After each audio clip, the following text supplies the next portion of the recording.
제 소개를 드리겠습니다. 저는 금융위원회 금융혁신과에서 근무하고 있는 양병권 사무관이라고 합니다.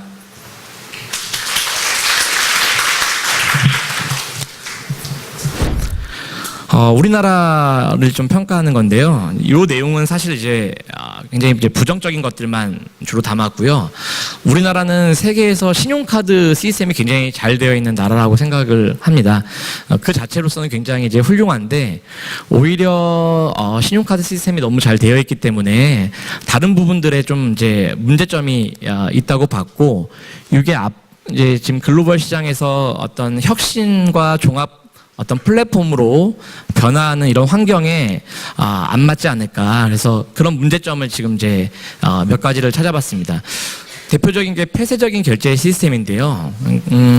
일단은 자금 이체가 이루어지기 위해서는 은행 간의 계좌 이체가 돼야 되는데 이런 핀테크 기업들은 은행에 굉장히 이런 것들을 제휴하기가 이제 쉽지가 않습니다. 앞서 토스의 이승건 대표께서 아마 유사한 내용을 발표하셨을 텐데 모든 은행과 다 일일이 제휴를 맺어야 되는 어려움이 있고요. 제휴를 맺는다고 하더라도 굉장히 높은 비용을 지불하고 있어서 어떤 이런 서비스를 더 확대하거나 또 더 어떤 질 좋은 서비스를 제공하는데 이제 어려움이 있는 상태였고요.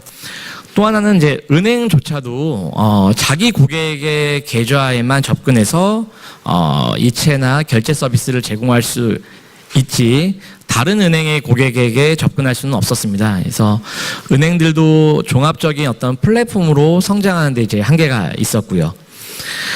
또 하나는 이제 저희가 이제 금융결제업이 전자금융업법을 통해서 이제 규율을 하고 있는데요. 이게 2007년에 제정이 되어서 지금 이제 한 10년이 넘었습니다. 그래서 그 당시에 이런 어떤 전자금융업자들이 기존의 은행이나 카드사 같은 전통적인 금융회사의 보조적 역할을 하는 것 중심으로 업이 구성되어 있고요. 그리고 과거에 있었던 업종이기 때문에 최근 변화하는 어떤 새로운 금융업을 규율하기가 이제 어려운 그런 이제 문제가 있었습니다. 그리고 이제 모바일 결제나 이런 어떤 핀테크 결제 같은 새로운 변화하는 것들에 적합하지 않은 예전 규제들이 이제 있었고, 또 신용카드 위주의 어떤 제도나 세제 이런 것들도 핀테크 어떤 결제 사업자들이 활성화되는데 쉽지 않게 어려움, 장애가 되는 요소라고 저희가 이제 평가를 했습니다. 이 같은 평가를 바탕으로 저희가 2월 25일 날 금융결제 인프라 혁신 방안을 발표하게 되었고요. 그래서 크게 이제 문제점을 중심으로 해서 개선 방안도 3가지로 구성을 했습니다. 하나는 이제 금융결제 시스템이 폐쇄적이니까 이거를 이제 혁신적으로 개방을 하겠다라고 했고요. 좀 오래된 금융결제업 체계도 전면 개편을 하겠다고 했고, 그다음에 규제나 세제들도 변화하는 이런 환경에 맞춰서 시장 친화적으로 개선하겠다고 해서 크게 이제 3카테고리로 발표를 했고, 특히 이제 오늘 말씀드릴 내용은 이제 금융결제 시스템 개방 부분입니다. 저희가 발표하면서 3단계로 구성을 했는데요. 하나는 이제 현재 금융결제원에 이와 이제 유사한 기능을 가진 오픈 API 제도가 있어서 그 제도를 이제 보다 활성화해서 금융결제 인프라 혁신을 하는 데서 이제 활용하겠다고 해서 1단계에서는 오픈 뱅킹을 구축하는 내용을 담았고요. 2단계는 이제 그런 내용들이 이제 안정적으로 유지되기 위해서는 어떤 제도나 법이 필요했기 때문에 전자금융거래법에 그런 것들을 제도화시키겠다는 것을 이제 생각을 했고요. 마지막으로는 상당히 이제 규모가 커지고 또 이제 어떤 능력이 있는 그런 결제 사업자가 나오면 은행과 별도 제휴 없이 다른 금융회사와 같이 금융결제망에 직접 참가해서 독자적으로 이런 자금 거래를 할 수 있는 그런 이제 제도를 만들어 보겠다고 해서요. 크게 이제 3단계의 로드맵을 저희가 발표를 했습니다. 요거 하면서 제가 조금 더 말씀드리면 저희가 이제 그 모바일 결제 그리고 핀테크 결제가 중요하다는 사실을 이제 사실 몇 년 전부터 알고 있었고요. 그걸 제도화하는 과정에서 이제 어떻게 하면 좋을까를 생각하고 있다가 저희는 주로 이제 규제나 어떤 세제 쪽을 많이 생각을 하고 있었어요. 근데 그때 저희 이제 혁신기획 단장이신데 저희 국장님께서 만약에 이게 더 활성화되려면 어떤 이제 인프라, 그러니까 모든 결제 사업자들이 저렴하게 어떤 서비스, 결제 서비스를 할 수 있는 그런 고속도로가 있어야 되지 않겠냐라고 이제 말씀을 하셨고, 그래서 인프라를 만들 필요가 있다라고 말씀을 한번 하셨었고요. 그리고 저희 이제 과장님이 영국에서 3년 동안 근무하다 오셨는데, 이제 저를 보시더니 영국은 이미 오픈 뱅킹이 시작되고 있다. 그래서 은행들끼리도 계좌를 다 개방을 하고 있다. 그래서 우리도 이걸 하려면 단순히 핀테크 기업들한테 개방하는 것뿐만 아니라 은행 간에도 개방하는 게 필요하다. 이렇게 말씀을 하셔서 그런 내용들을 다 녹여서 이제 은행권 공동 결제 플랫폼 오픈 뱅킹을 만들고, 거기는 굉장히 저렴한 비용으로 핀테크 기업과 은행이 모두 사용해서 결제 서비스를 할 수 있게, 그래서 경쟁할 수 있게 하는 방안으로 이 금융결제망 개방 방안을 이제 마련하게 됐습니다. 요 이제 앞에 이 1단계 관련해서요. 지금 이제 2월 25일 날 이 내용을 발표하고 은행권하고 이제 금융결제원의 전문가분들이 많이 모여서 실무적인 방안을 논의를 했습니다. 논의를 했고, 지난 4월 15일 날 지금 진행되는 내용을 세미나를 통해서 한번 발표를 했었거든요. 그 내용을 잠시 말씀드리겠습니다. 일단은 이 시스템의 이용기관을 대폭 확대했는데요. 원래 기존에는 이제 중소기업의 핀테크 기업만 이 오픈뱅킹 시스템을 이용할 수 있었는데, 이제 앞으로는 모든 핀테크 결제 사업자가 이용할 수 있고, 앞서 설명드린 대로 은행도 이걸 이용해서 다른 은행의 고객의 결제까지도 처리할 수 있게 그렇게 하려고 합니다. 그래서 기본적으로 이용기관은 은행, 그리고 전자금융업자나 보조업자, 그다음에 또 기타 이제 사항이 있고요. 이거는 이제 기본적으로 송금 결제 이체의 용도기 때문에 사행행위라든지 아니면 뭐 가상통화 거래라든지 이런 것들은 이 오픈뱅킹을 통해서 할 수가 없고요. 그다음에 목적 자체가 기본적인 어떤 송금 결제이기 때문에 어떤 이렇게 뭐 자주 빈번하게 발생하지 않는 고지 납부 서비스 같은 것들은 오픈뱅킹 서비스로 대상에서 포함하지를 않았습니다. 그다음에 좀 중요한 게 이용료인데요. 이게 현재는 한 건 처리하는데 한 400원에서 500원 정도의 굉장히 높은 비용을 지불하고 있고, 그렇기 때문에 실제로 오픈 API가 활성화가 되지 않았습니다. 그래서 저희가 발표하면서 이거를 굉장히 많이 낮추는 데 은행권에 협의를 했고요. 현재 실무협의회에서는 40원에서 한 50원 수준으로 논의가 되고 있고, 또 규모가 작은 핀테크 기업에는 이보다도 저렴한 뭐 20원에서 30원 수준으로 이용료가 지금 논의가 되고 있는 상태고요. 이 이용료는 이제 향후에 이제 확정해서 금융결제원 이사회를 통해서 최종적으로 확정되고 공표될 예정입니다. 그래서 일단은 1차적으로는 아마 이런 수준에서 논의가 됐기 때문에 이런 수준에서 결정이 될 것 같고요. 그다음에 앞으로 이 오픈뱅킹 제도가 계속 운영되면서 거래가 늘어나는 거, 그다음에 참여기관에 늘어나는 거에 따라서 이용료는 계속적으로 조정하는 것을 검토하려고 합니다.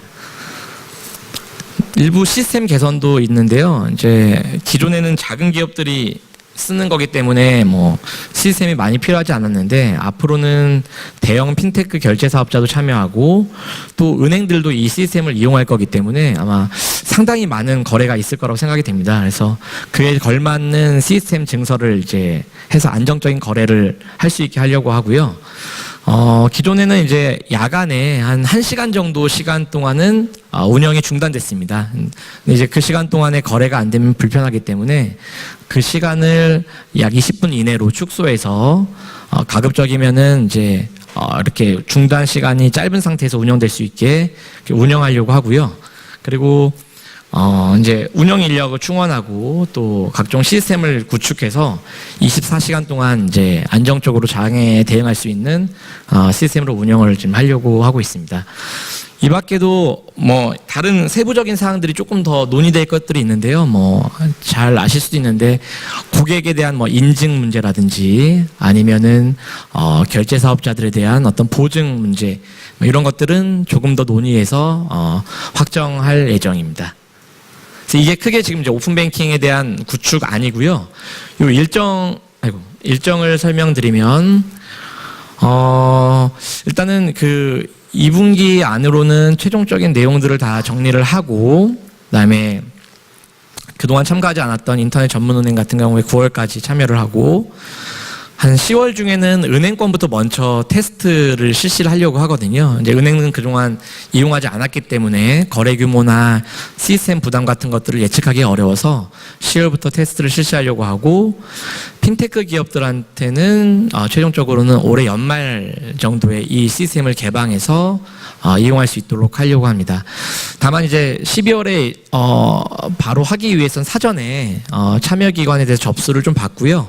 그다음에 적합한 기관인지를 사전에 심사해서 올해 연말에는 바로 서비스를 제공할 수 있도록 그렇게 운영하려고 하고 있습니다.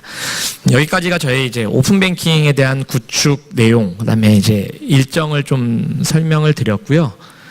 앞서 그 저희가 2월 25일 날 발표했던 내용 중에 두 번째 내용, 금융결제업 체계 개편에 대한 내용인데요.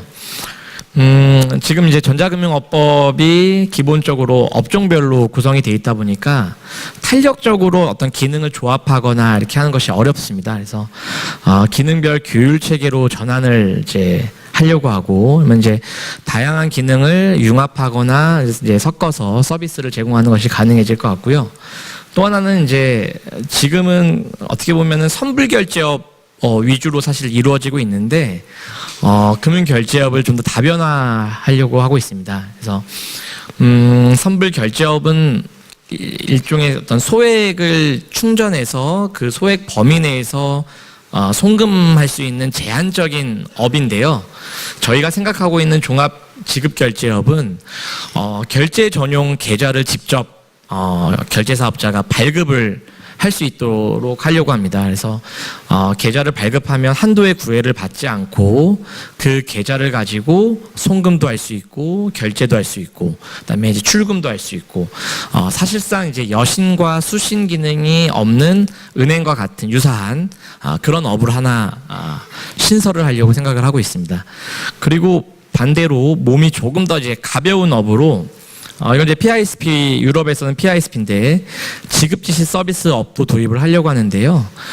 이거는 이제 선불결제업과 달리 자금을 직접 이제 결제 사업자가 집금하지 않고 정보의 어떤 이제 전송이나 지시만으로 결제 서비스가 이루어질 수 있게 해주는 그런 업이라고 보시면 될 것 같습니다. 그럼 상대적으로 이제 자금을 집금하지 않기 때문에 진입 요건도 많이 완화가 될 거고 영업행위 규제나 이런 거 부분도 상당히 이제 완화돼서 지급지 서비스업은 굉장히 핀테크 기업들이 초반에 진출해서 서비스를 할 수 있는 그런 이제 모델로 운영을 하려고 합니다. 그리고 하나 이제 또 내용이 그동안 핀테크 기업들이 많이 이제 건의했던 사항인데요. 그 소액의 후불 기능을 두면 굉장히 결제 서비스 하는데 도움이 될 것 같다라는 말씀이 많이 있으셨어요. 그래서 이거를 하기 위해서는 사실은 이제 기존의 신용카드 업과의 관계라든지 또 관련 법들을 이제 개정해야 되는 이슈인데 저희가 이걸 바로 하기보다는 저희가 이제 어차피 샌드박스 제도를 운영하고 있으니까 샌드박스 제도를 통해서 혁신적인 소액 후불 결제 서비스를 신청하신 어떤 기업에게 일정 기간 동안 테스트를 해볼 수 있게 기회를 제공하고 그 결과를 보고 향후에 필요하면 이것들을 이제 제도화하는 형태로 하려고 생각을 하고 있습니다. 그다음에 이제 세 번째가 규제하고 세제 이제 시장 친화적인 개선 사항인데요. 몇 가지 내용들이 있습니다. 그래서 한도를 확대하는 내용이 있고, 그 다음에 외국환 거래나 대중교통 결제 가능하게 하고, 또 고객이나 가맹점 유치하기 위한 어떤 규제를 개선하고, 또 세제 인센티브를 주는 내용들, 이런 내용들을 차질 없이 추진하려고 하고 있습니다.